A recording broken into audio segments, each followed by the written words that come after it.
Hey, welcome back, guys. Welcome to PG Mid-Atlantic's Spittin' Seeds podcast. My name's Gary Wilson. I'm along with John McAdams. Today we have special guest Steve Ditrolio from DiamondJacks Baseball Club. How you doing, Steve? I'm doing pretty well, guys. How are you? Good, Doing thanks. pretty good, man. I appreciate you being here with us today. Yeah, no, anytime, man. This is awesome. Anytime to talk baseball is always fun. Absolutely. Give us something to do while we're just sitting around. Yeah. So I guess, first and foremost, how's everybody doing on the DiamondJacks team? Is everybody safe? Everybody healthy? Yeah, so far so good. We had one of our guys, I think, we had spoke through text yesterday, Ben Luderer, who, kind of played for us a little bit back in, '07, '08, unfortunately passed away at 30 years old. Yeah. I know you had said you played with him. That was right before I got there. I got there in the fall of '08.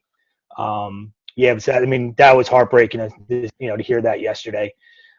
This is serious stuff. I think, it's all kind of coming home for all of us. I think at the beginning, we are kind of trying to feel it out and see, where's this thing going, but it's pretty serious. Yeah, it's terrible. And I didn't really know Ben that well, but I got to play in Super 17 with him. We were the same graduating year.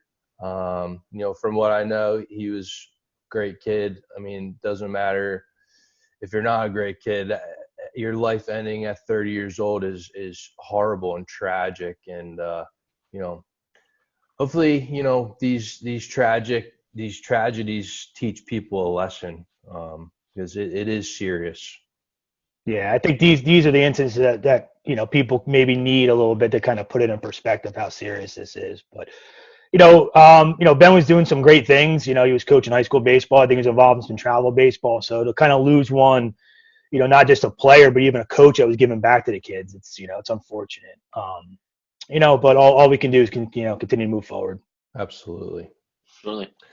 Well, first, this is the Spittin' Seeds podcast, so we got to ask you, what's your go-to sunflower seed?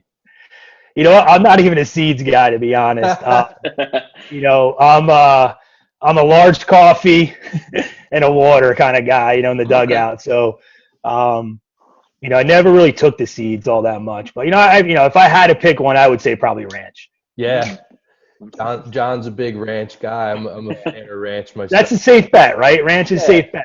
Yeah. Absolutely. All the kids in the dugout, they got these whacked out flavors now. That's like, all these new flavors that we never had. But yeah, last year I saw pickle seeds for the first time. Mhm. That was new.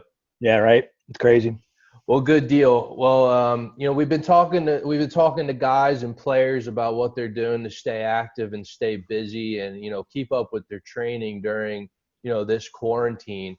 And we just wanted to find out from you what you guys are doing. I know I saw on your social media some coaches are doing some videos with some training stuff that the guys can do at home. I saw Kevin doing a hitting drill in front of a mirror the other day, and then saw you on your Instagram doing the double play challenge. Why don't you tell us a little bit about what you have going on there?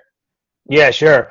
So, we're just trying to keep the kids engaged, the best of our ability at this, in this times. So being a, 13, 14-year-old kid, I'm sure they're getting cooped up in their house. So we're just trying to give them stuff productive to do, but also, be fun with it.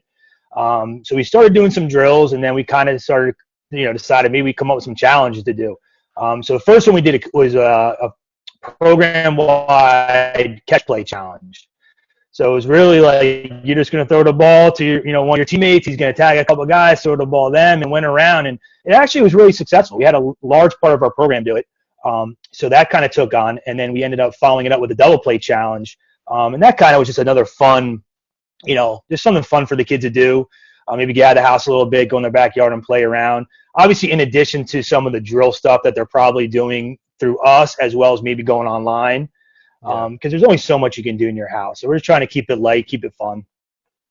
Good deal. Now, from a training aspect, and you guys like keeping up with your players and seeing where they're at with their progression in their training.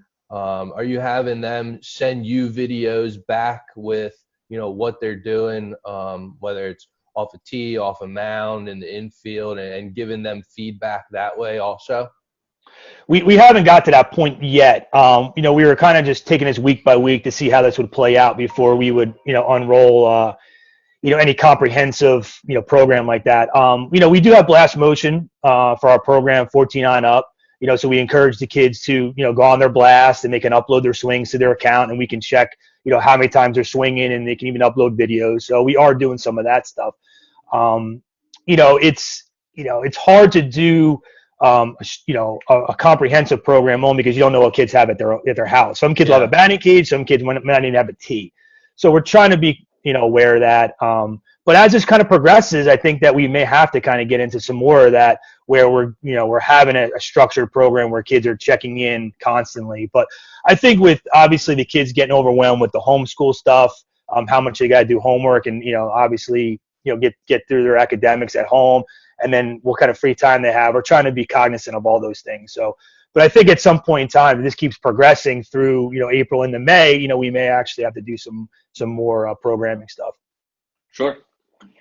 Have you seen me and Gary talked about it yesterday, and then in our previous episode too, some of the refreshing kind of stuff that I've seen on social media outlets. Obviously, we know a lot of stuff's metric driven. There's technology at our fingertips at all times, but it's been kind of refreshing to see some of the kids just going back outside in their backyard, whether it's coming up with obscure objects to use if they don't have stuff at home, because they're so used to and structured to going, all right, I practiced this and this night. I'm going to the facility this night for my hitting lesson or pitching lesson.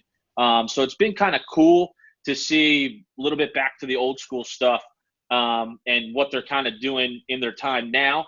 And I'm interested to see how that's going to work out when we get the green light to go again. Yeah.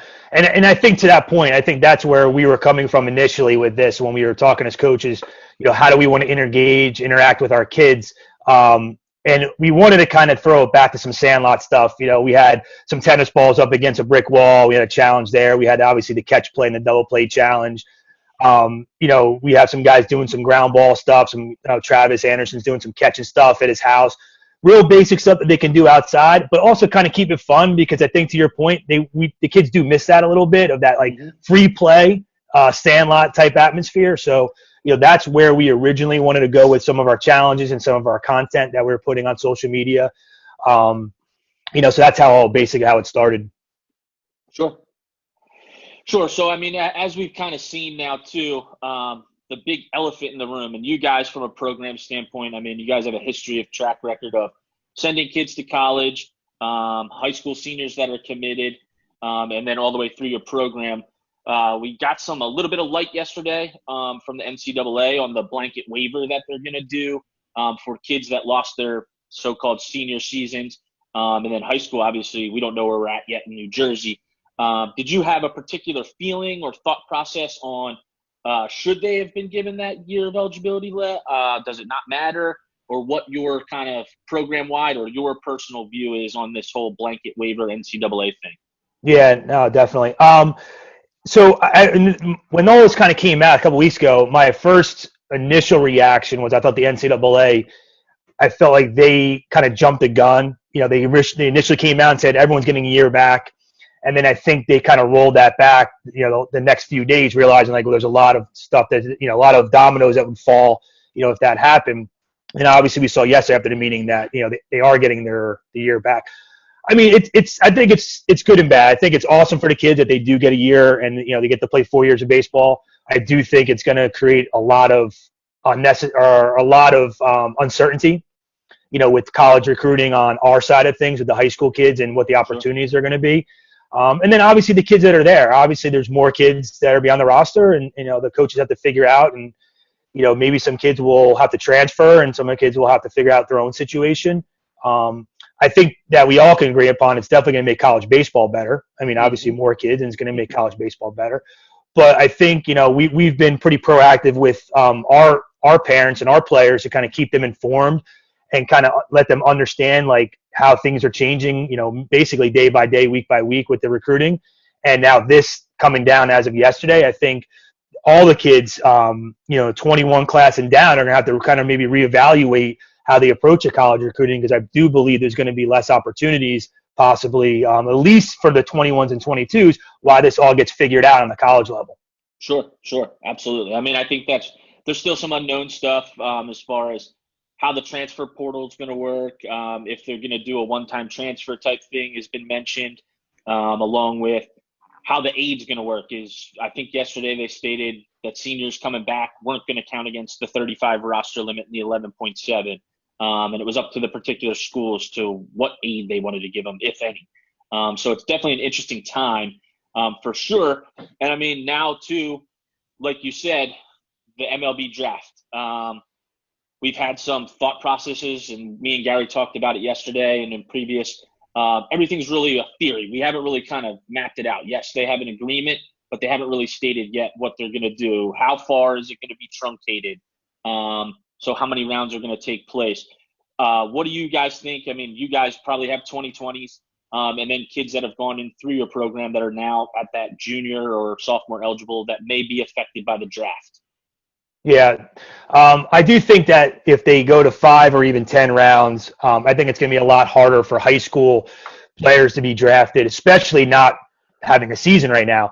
At least some of the scouts, at least probably can get out and scout some of the college kids at least at a 15-game schedule. You know, if you're a high school kid and your last outing was in Jupiter, that college has got to see you. I mean, that's a far time out to make an evaluation if you're going to take a kid in the first 5 rounds. Yeah. So I do think that's going to affect the high school kid. Yeah, something else I wanted to touch on, taking it back to shortened seasons for high school guys. I know a big topic for us on the PG side, especially for John and all the other scouts across the country, is these uncommitted guys that are in the later stages of their high school career, especially the 2020s who really are uncommitted, didn't have a spring season. Who knows when their summer season is going to start? So Johnny and the guys, they started some social media handles for uncommitted guys where they can, post some videos of them doing what they do and try and get exposed that way. Are you guys doing anything, or I'm sure you've been talking about that for, the uncommitted guys that you have that are in the later stages of their high school career? Yeah, I mean, we're fortunate that we don't have a lot of 20s that are still uncommitted. But we use a recruiting platform called Sports Recruits. And, I've been telling our guys to be even more proactive on there and kind of start planning and use this downtime to really start researching and maybe get some video out if you have video and reach out to some of the schools that you might be interested in. But I think what you guys are doing and with a Twitter handle and some of that stuff to kind of give extra exposure is awesome, because at this point in time, any bit of exposure is positive, because really all the college coaches are probably doing is on their Twitter, on their social media, maybe checking their their inbox every day. So it's a great time to lock them down and maybe reach out. So. But yeah, I think that's awesome what you guys are doing. Sure. And I mean, I know we talked prior. You guys are fortunate enough. Obviously, you guys have a long history of navigating that college recruiting process for your guys. So you guys are in probably ahead of the game of a lot of guys or programs itself that kind of needed those summer or spring seasons, spring high school seasons, maybe early on in their summer seasons that we don't know are going to happen. So that's a big part. Unfortunately, being part of the DJAX program has helped them and not have that many uncommitted kids. Obviously, social media is at our fingertips at all times. So we thought it was a good idea, and we're going to expand it.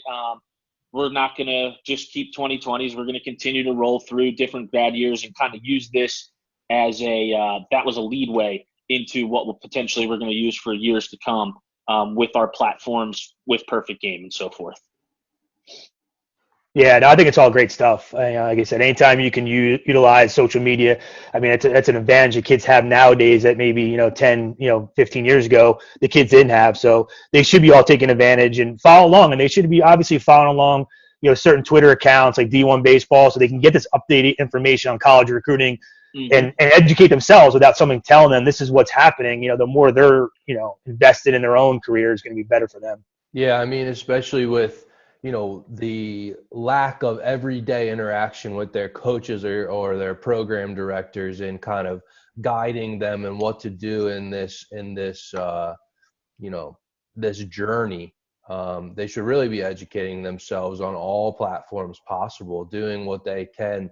There's no better time to get themselves out there on these platforms to expose themselves, because we keep on talking about it. The biggest thing, the thing that's creating the most anxiety for all of us is the unknown. We don't know when we're going to be back on the field. We don't know when college coaches are going to be able to come see them. So really trying to get ahead of the curve so that when crunch time comes, they're prepared. Yeah, definitely. And I've been talking to a lot of our older kids, high school age group, and I've been telling them almost use this as an extension of the off season, because we don't know when we're going to go back. So I think we do know that the earliest we can potentially go back is either May 1st, and that might be, a little optimistic. So you utilize this time, and this is your off season. So continue to kind of, build strength, long toss, and try to do what you can do to kind of continue to be ready when that day comes.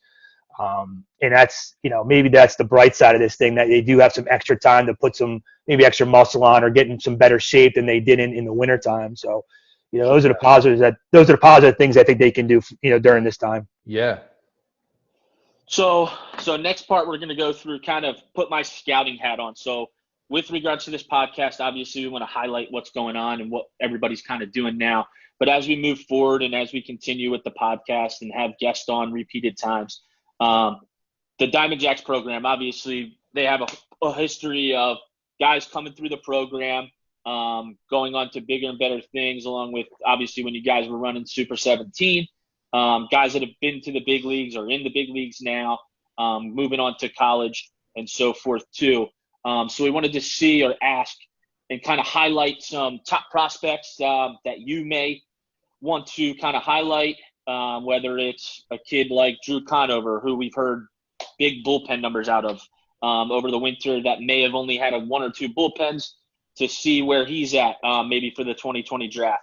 And then go down to guys within the 2021. I know you guys have 22s that are committed, like a Truman Richter and Donovan Zach. And then any sleepers or guys that you feel have kind of progressed over the time that maybe we don't know of or we've only heard a little bit about and we want to see more of. So we want to kind of direct that at you to see where your guys' top prospects are, who you want to highlight, and speak a little bit more on. Yeah, sure. I'll start with the 20 class, and obviously Drew is one of our guys that I thought had a good chance of getting drafted this coming June. Obviously this may change now due to the limited amount of rounds, but he's just been progressing nicely. His dad played pro ball, his dad pitched at Rutgers, so there's a little bit of a pedigree there, some bloodlines. So he's been improving nicely. I mean, he was up to 92, 93 in our pens in the winter. He's kind of got some really crazy Rapsodo numbers. If you get him on the Rapsodo, spin rate sometimes is around 3,000. He's got that it factor that other guys would kill for. A couple other guys in that class. We had Luke Storm out of PA, do commit. Was potentially was going to maybe be a draft guy. Alex Stone, again, another do commit. We actually had 3 Duke commits. There's another one, Adam Boucher, another hard-throwing righty. He's been up to 94, 95 this past summer. So all those guys, I'm sure, were itching to see what was going to happen in terms of the draft, and then obviously, heading into their big, their programs, respectively. But I think there's a lot of uncertainty there right now. When it comes to our 21s, we got a lot of good college baseball players. I was kind of excited to see who's going to kind of start separating themselves. When it comes to the draft stuff, so there's just a lot of good talent there. In terms of like sleepers, I don't know. I don't want to like miss anybody or leave anybody out, but we had a good 21 class, and our 22 class is pretty strong. We have some commits like you mentioned, Donnie Zach going to Virginia, Truman Richter's committed to Virginia Tech, Chris Maldonado's committed to Clemson. So I'm interested to see how those guys continue to progress, and that could be a big draft class for us, a 22 class. And at least I think at that point when those guys are up for the draft, hopefully we're back to at least 25, 30 rounds, and maybe they'll have a shot at getting drafted or set themselves up to be potentially decide what they want to do when that time comes. Yeah, it's looking like 2022. A lot of the guys that I've been talking to, whether it was national area guys for pro teams, college coaches, and then obviously the other guys in the Perfect Game scouting staff, we're kind of looking at that 22 draft where it may be one of the best to ever kind of come around, just kind of the way everything kind of looks with guys potentially moving around, guys staying in college, or what's going to happen with guys that go to JUCOs, et cetera. So it's kind of an interesting time. So we're kind of looking at that 2022 class to maybe go down as one of the better ones, one specifically in our area in the Northeast, just because of the so many kids. I mean, obviously we know you coach against them and so forth. So it's definitely an interesting time. I know you guys even have a 23 that's been progressing mightily throughout, coming to some of our showcases, and Mark Gialusi behind the plate. Every time I see him on Instagram or Twitter, he's doing something to make himself better. So that's a kid that we would like to obviously see more of as he kind of matures and gets older with regards to that too. Yeah, no, definitely. Mark's doing a great job, and he works his butt off, and he's developing nicely, like you mentioned. What's going to be interesting is going to be the 21 draft, because if all these kids are getting their year back, all the draft eligible sophomores that will be eligible to be drafted along with the juniors. Mm-hmm. So I think that the 21 draft class for high school might be tough, because even you look at all the kids that are not going to go into the draft this year, and now they're eligible for next year, and then obviously the draft eligible sophomore. So that draft's going to be very interesting in terms of how that affects the high school kids. So I think, like I mentioned earlier, I think the high school kids are going to be, to get drafted, it might be a larger feat and a more it might be harder, for those guys to be able to get popped in, the top, 5 to 10 rounds, like maybe they would have, earlier or before all this happened. Sure, yeah, and I think it's a testament. Going to be interesting to see it play out. Sure, and I think a testament to it, you're really going to see kids. I mean, listen, we always say we need them to work when nobody's watching, when they're not in their structured atmosphere. Now, the next couple of years for these high school kids, it may be where you have to continue to work harder than everybody and kind of maybe use unorthodox methods or continue to do stuff when people aren't watching to get to that point. Because like you stated, it's going to be tough. And where now there was 40 rounds prior and a lot of kids were getting drafted to see if they were going to sign. So it's an interesting time for sure from a scouting standpoint that we've been seeing every day since this kind of started. And waiting for the NCAA ruling on eligibility and so forth. Mm-hmm.